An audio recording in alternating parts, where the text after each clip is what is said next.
औज़ुबिल्लाहिमिनश्शैतानिर्रजीम बिस्मिल्लाहिर्रहमानिर्रहीम। आप सभी करगिल के मीडिया फ्रेटर्निटी का इस प्रेस कॉन्फ्रेंस में खैर मक़दम। और इस प्रेस कॉन्फ्रेंस का मौजू और टॉपिक जैसे कि आप सबको पता है, हालिया दिनों में यूटी एडमिनिस्ट्रेशन की तरफ से नॉमिनेशन काउंसलर को एक नॉमिनेट करके यहाँ पे जो कल उनका ओथ सेरेमनी भी हुआ, तो उसके बारे में मैं वाज़ेह तरीके से पूरे पब्लिक में और पूरे पब्लिक डोमेन में कुछ अपनी सेट ऑफ कमेंट्स रखना चाहता था। सबसे पहली बात यह है कि it's a brute violation of the LHDC act.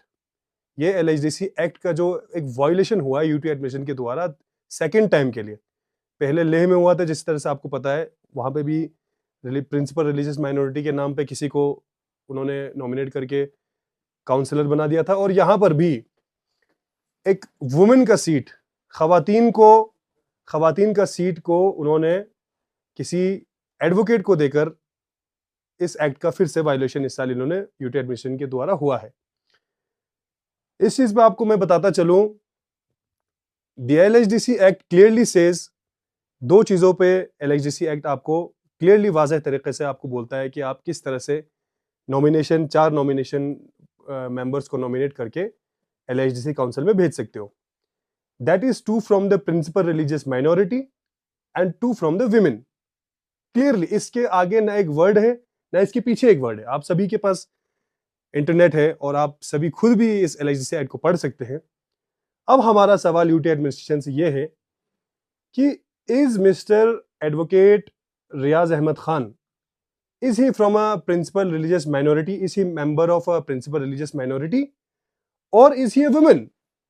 हम क्लियरली ये सवाल एलजी साहब और एलजी एडमिनिस्ट्रेशन यूटी एडमिनिस्ट्रेशन से पूछना चाहते हैं।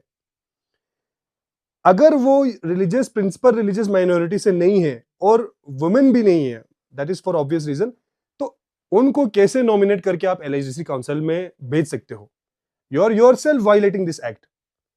और हद तो तब हो गई जब कल एमपी साहब ने इस चीज को हाईलाइट किया, और जब वायलेशन हुआ तो बोलना है कि वायलेशन हुआ है, हम चुप तो रह नहीं सकते हैं।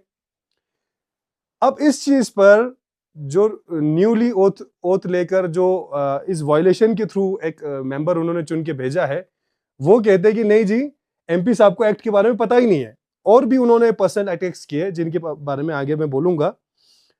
वो कहते हैं कि एक्ट के बारे में पता ही नहीं है। आप सभी व्यूअर से मेरी रिक्वेस्ट है कि आप भी एलएचडीसी एक्ट को खोलिए and we all have to speak up. अभी हमें इस चीज के बारे में बोलना बहुत जरूरी है, क्योंकि ये चीज अब एक पैटर्न बनता जा रहा है। पहले लेह में हुआ है, अब करगिल में हो रहा है, और आगे आने वाले टाइम में सरकारें फिर बदलेगी। ऐसा नहीं है कि यही सरकार चलता रहेगा। तो आगे आने वाले सरकारों के लिए भी एक फुटप्रिंट बनता जा रहा है। तो फिर या तो आप पार्लियामेंट के थ्रू एक्ट को ही चेंज कर दीजिए ताकि हम भी बोल सके हाँ साहब आप एक्ट के हिसाब से चले, या तो आप बार बार इस एक्ट को वायलेट करके क्या साबित करना चाहते हैं? One thing. दूसरा मैं चीज, कल रियाज साहब ने हमारे एमपी साहब के बारे में कहा, जो कि हमारे पार्टी प्रेसिडेंट भी है। उनके पार्टी लीडरशिप के अंदर first of all I would like to clear this out कि रियाज साहब आप एक सिलेक्टेड रिप्रेजेंटेटिव हो, आप एक इलेक्टेड रिप्रेजेंटेटिव नहीं हो। इलेक्ट होने के लिए आपने बहुत कोशिश किया। आप 2 बार आए थे चुलिस कंबो कॉन्स्टिट्यूंसी में लड़ने के लिए, दोनों बार आपने मुंह की खाई है, और दोनों बार आपको नेशनल कॉन्फ्रेंस के ही लीडर ने आपको हराया है। अल्ताफ साहब ने आपको हराया है। पहले तो चंद वोटों से हराया, उसके बाद तो हंड्रेड्स ऑफ वोट से आपको हराया। आपकी क्या कारकर्दगी है, आपको उन पे सोच और विचार करना चाहिए कि क्यों आपसे पब्लिक नफरत करती है और क्यों आपको पब्लिक ने रिजेक्ट किया है। You are a rejected leader.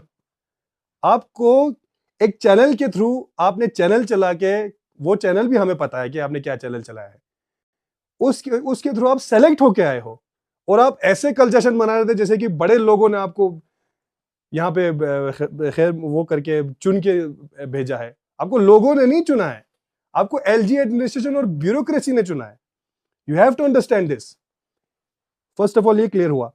और on the other hand, MP साहब इज इलेक्टेड लीडर। वो पहले भी सीईसी के थ्रू इलेक्ट होके आए थे, अभी भी एमपी बन के आए तो इलेक्ट होके आए with the highest margin in the history of Lok Sabha election of Ladakh. ये तो आप सबको पता है। मोर देन 30,000 वोट्स का मार्जिन। आप अपने सारे इलेक्शंस अगर आप साथ में जोड़ेंगे, जितना आपको वोट मिला था उसका हाफ भी नहीं होता है। इतना तो होमवर्क हम भी करके बैठे हैं। और आप कल बोल रहे हो कि ये क्या उनको कोई एक्ट पता नहीं है, तो ये क्या ड्राफ्ट करेंगे, क्या हमारे लिए बोलेंगे। इतना आपने पर्सनल अटैक किया उन पे। हमें ये बात बोलने में मजबूर होता है, अदरवाइज हमें कमेंट करना भी नहीं था आपको, बिकॉज वी नो। आज आप देखिए, कल आप मीडिया हजरात भी उनका ओथ सेरेमनी आप कवर करने जब गए थे, तो क्या आपने देखा कि वहां पे क्या काउंसलर्स मौजूद थे? क्या वहां पे सीसी मौजूद थे? क्या वहां पे एग्जीक्यूटिव काउंसिल का कोई मेंबर मौजूद था?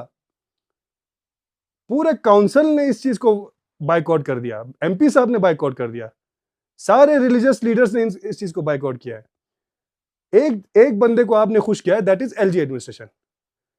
और आज उसके बाद आप ऐसे आप अटैक कर रहे हो, पर्सनल अटैक कर रहे हो एमपी साहब पे कि he doesn't know anything, he doesn't know about the act, और वो हमारे ड्राफ्ट को कैसे रखेंगे और वो हमारा पैरवी कैसे करेंगे। बहुत अच्छी तरीके से वो हमारी पैरवी कर रहे हैं, बहुत ऑनेस्टली हाजी हनीफा साहब हमारी पैरवी कर रहे हैं, पार्लियामेंट में भी और सेंटर में भी बहुत मुस्तैदी से। जो आप देखिए 24 तारीख को जो हादसा हुआ था, the only leader, one of the very fearless leaders जो खड़े थे उन विक्टिम्स के साथ, वो हाजी हनीफा साहब थे। अगले ही दिन वो पहुंचे थे विक्टिम्स के पास, और उसके बाद जिनको अरेस्ट किया गया था उनके पीछे भी उन्होंने बहुत काम करके उनको रिलीज करवाया, उनको रिलीज करवाने में हेल्प भी किया। और ऑन दी अदर हैंड, आप बीजेपी हजरात के मुंह से एक लफ्ज नहीं निकलता है। भाई साहब, 4 लोगों का गन पॉइंट पे देवर शॉट डेड। कम से कम आप सहानुभूति तो जताओ मेरे भाई, आप लोग कम से कम इतना तो इंसानियत रखो। दे आर फ्रॉम लद्दाख, वो लद्दाखी लोग थे।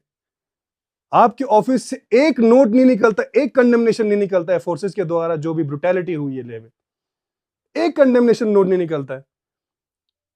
और आपका इतना जरूरत कि आप फिर किसी एक रेस्पेक्टेड लीडर के बारे में इतना सब कुछ बोल जाते हो आप। Astonishing set of comments. औरतों का हक मार के आए हो आप। ये जो सीट था ये खवातीन के लिए रिजर्व था, जो बीजेपी दावा कर दे कि हमने 33% रिजर्वेशन दिया है औरतों को, 33% रिजर्वेशन कि मतलब 33% लोग खवातीन चुन के आएंगे। अरे भाई साहब, जो 2 सीट उनके लिए रिजर्व है पहले वो तो दे दो।